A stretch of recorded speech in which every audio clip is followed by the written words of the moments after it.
Hi everyone. Today we're going to talk about the instructional planning form, the second form that's in your packet of things to fill out for your field experience.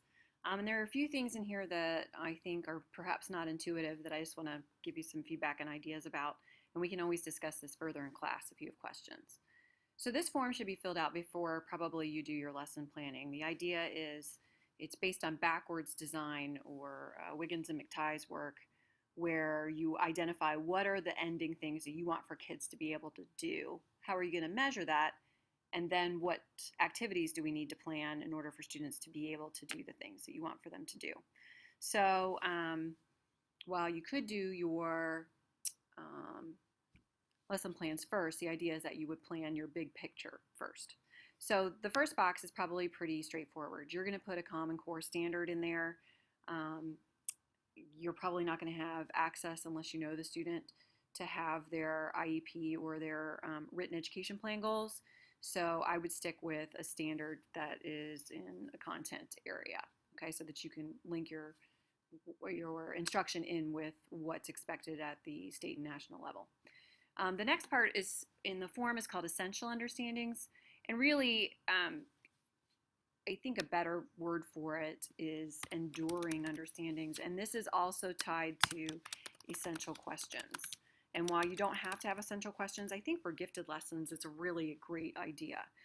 This is something I feel like everybody doesn't really understand. So I have an additional resource for us, and you can get to this on our course if you go to modules and then scroll down to where all of our stuff is for field experience. I've added a link to Enduring Understandings, and this is something I just did a search and found online. I thought it was really good.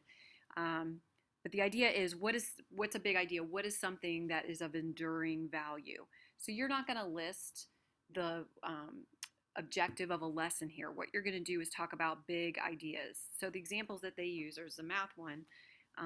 It's not just that kids are going to learn transformations and symmetry, or it's not going to be an I can statement. I can perform transformations on a shape.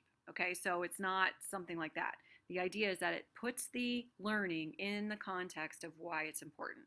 So the example that's here is transformations and symmetry are used to analyze real world situations. And then they give some examples.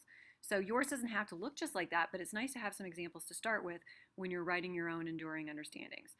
And then from that, your essential questions. So what is symmetry? And what does it look like in nature as opposed to on the page when you have two shapes? So this particular resource is going to help you better understand what's supposed to go in the box about essential understandings, although it's enduring understandings. And then there's also a section that talks about reading in particular. If you want to find something for the subject area in which you'll be teaching, I would do an online search for either big ideas or enduring understandings and then the subject area, or maybe the core curricular tie-in that you want to make. I think that that would serve you well. So if we go back to our Word document, the next piece that we need to do is a summative assessment. So at the end of the unit of the 3 lessons, what is it that you want for students to be able to do, and how will you measure that? So you could put a name of an assessment, but it might be a good idea to kind of describe briefly here, what will students do to show that they have learned? For example, in my class, we don't directly teach Common Core standards. We support Common Core standards. We do a lot of things in discovery in our middle school with speaking and writing. So my summative assessment would actually be a written essay, or it would be giving a speech, and there would be some key performance items I'd be looking for in that in order to show mastery and growth.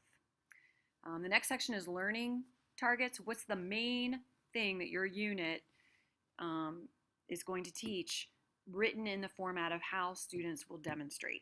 So the learning target is maybe 80% of the time students will be able to correctly identify blah, blah, blah. Or 95% of the time students will be able to perform this skill. So it's probably going to be something that's measurable and observable and clear.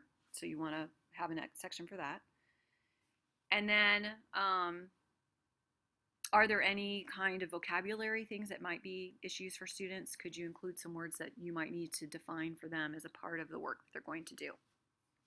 In the bottom part of the form, they've broken it up into learning tasks, practice tasks, rethinking supplemental activities, creative and reflecting tasks. And the reason why these are here, you can notice that they use some of the language associated with Bloom's taxonomy, is that you want to make sure that your lessons are not all three in the knowledge based and comprehension level, especially when working with gifted students. We want to have maybe one activity here, but then we want to have some things that are at the higher levels of Bloom's.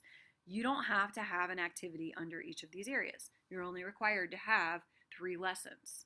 So put a little few keywords that identify which learning tasks, or excuse me, which activities that you're going to do for your lessons, where they would fit in this continuum.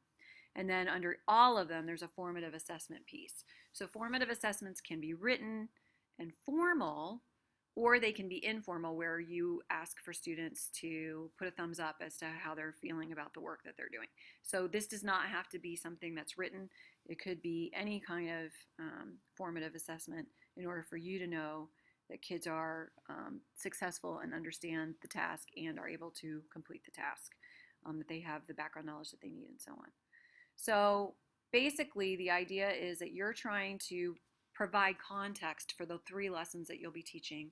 They're hooked directly into state or national curriculum standards, that you have some big overarching points called an enduring understanding or a big idea, and maybe you have some essential questions to help frame what kids are going to need to know in order to be able to get that enduring understanding, that you have an assessment that shows that kids have mastered the understanding that you're teaching, that you have specific measurable goals that students will reach to demonstrate their knowledge, that you have identified academic language or issues that might be difficult for students or might not be known by all students that you're going to explicitly teach, and then decide where the items that are in your lesson plans fall on Bloom's taxonomy. You'll notice there's a part here for principles of research and theory. If you feel comfortable filling that in, that's great. If you want to talk about that more in class, we can kind of generalize and do some thinking together about what to put in those spaces, since we have not done an extensive amount of theory in these areas. And that's pretty much the Form 2 or the unit plan. And if you have questions, ask me in class. Thanks very much.